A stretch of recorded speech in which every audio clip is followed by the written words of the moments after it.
श्री गणेशाय नमः। समस्त सनातन धर्मावलंबियों को गुरु पूर्णिमा की मंगलमय शुभकामनाएं। प्रिय भक्तजनों, आज इस भारत की गुरु शिष्य परंपरा को हम आगे बढ़ाने का स्तुत्य प्रयास करते हैं। हम सभी के कोई न कोई गुरु रहते हैं जो हमें ज्ञान का एक टिमटिमाता हुआ एक आभामय प्रकाश पुंज प्रदान करते हैं, जिससे हम हमारे जीवन के क्षेत्रों में सदैव उन्नति करते हुए आगे बढ़ते हैं। ऐसे गुरु को आज स्वतः ही प्रणाम करने का मन होता है, उनकी अर्चना करने का मन होता है, उनकी पूजा वंदना प्रार्थना करने का मन होता है। और प्यारे बंधुओं, आज के शुभ अवसर पर इस गुरु शिष्य परंपरा, जो भारत की ऐसी परंपरा है जो सदियों से चली आ रही है और इसमें किसी भी प्रकार का अभी तक कोई मेल उत्पन्न नहीं हुआ है, और यदि हुआ भी है तो वह गुरु के श्री चरणों में हमारी आँखों से निकले हुए अश्रुधारा से मिट जाता है। प्यारे बंधुओं, एक बहुत ही प्यारा प्रसंग मुझे ध्यान में आ रहा है, मैं आपके साथ उसे शेयर करना चाहता हूँ, सुनाना चाहता हूँ। कहते हैं कि गुरु कभी अपने शिष्यों से भेद नहीं करता है, लेकिन एक सुभाषित में कहा गया है कि भेद तो नहीं करता है, लेकिन फिर भी भेद हो जाता है। जैसे कि प्यारे बंधुओं, जैसे कि शिक्षक कक्षा में सभी विद्यार्थियों को एक जैसी शिक्षा प्रदान करते हैं, लेकिन जिनका IQ अच्छा होता है, जिनका ग्रासिंग पावर अच्छा होता है, जिनका कैचिंग पावर अच्छा होता है, जो बहुत ही बढ़िया मन से ध्यान लगाकर सुनते हैं, पूरे मन से सुनते हैं, उसे ग्रहण करते हैं, वे अधिक सीखते हैं। लेकिन गुरु का तो उनमें कोई दोष नहीं है ना। गुरु तो वहाँ से बराबर ज्ञान दे रहा है। अब सामने वाला उसे कितने ग्रहण कर रहा है, उसकी कितनी श्रद्धा है, अर्थात श्रद्धा का होना बहुत जरूरी है। इसी प्रकार एक बार क्या होता है कि एक आश्रम में गुरुजी अपने शिष्यों को शिक्षा देते हैं और अन्य विद्यार्थी भी वहाँ पर रहते हैं। एक विष्णु नाम का विद्यार्थी था, जिसे गुरुजी बहुत ही स्नेह करते थे, प्यार करते थे, दुलार करते थे, लाड़ करते थे।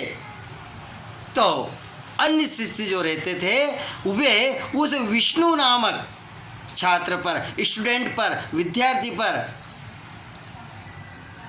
इस प्रकार का आक्षेप लगाते थे, उसे ताना मारते थे, कई बार उसे व्यंग के माध्यम से कुछ न कुछ कहते थे कि अरे वाह, आप तो गुरु के बहुत लाडले हो।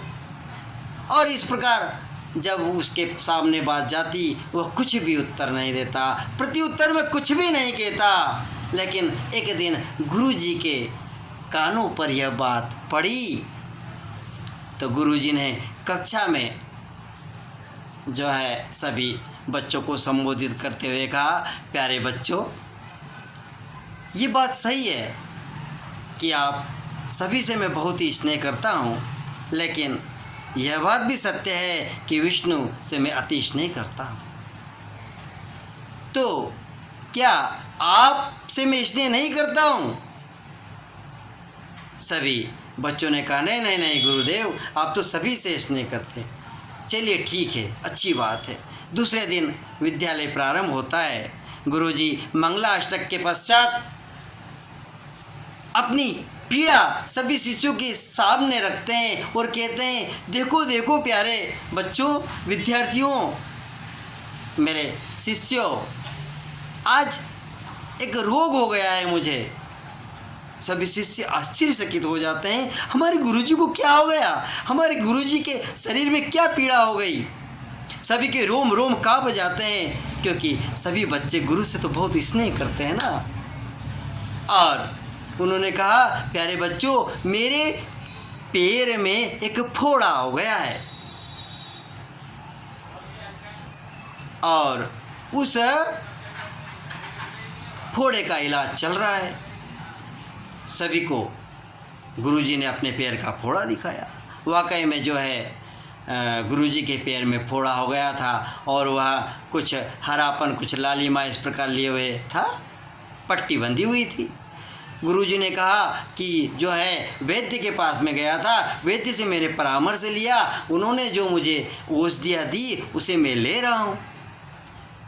2-3 दिन के पश्चात गुरुजी कक्षा में कहते हैं कि देखो बच्चों, ये मेरा जो फोड़ा है पूर्णतः पक चुका है, लेकिन मुझे गुरुजी ने मुझे जो है हमारे वैद्य गुरु है, हमारे वैद्य जी ने एक कहा है, एक बात कही है, और वह यह है कि जो शिष्य आपके इस फोड़े को चूस लेगा और इसका जो पस है, इसका जो पीक है, वह पी जाएगा, अंदर ग्रहण कर लेगा, तो यह आपका फोड़ा 100% ठीक हो जाएगा। सभी शिष्य अवाक रह जाते हैं। पूरे गुरुकुल में, उस सदन में, उस कक्षा में शांतमय वातावरण हो जाता है। सब एक दूसरे को टकटकी लगा कर देखते हैं, गुरु की ओर देखते हैं। सब एक दूसरे का इंतजार करते हैं कि कौन खड़ा होगा, कौन खड़ा होगा। गुरुजी ने कहा, इस पट्टी के अंदर मेरा फोड़ा है, उसको जो चूसेगा वही मेरा अच्छा शिष्य कहलाएगा।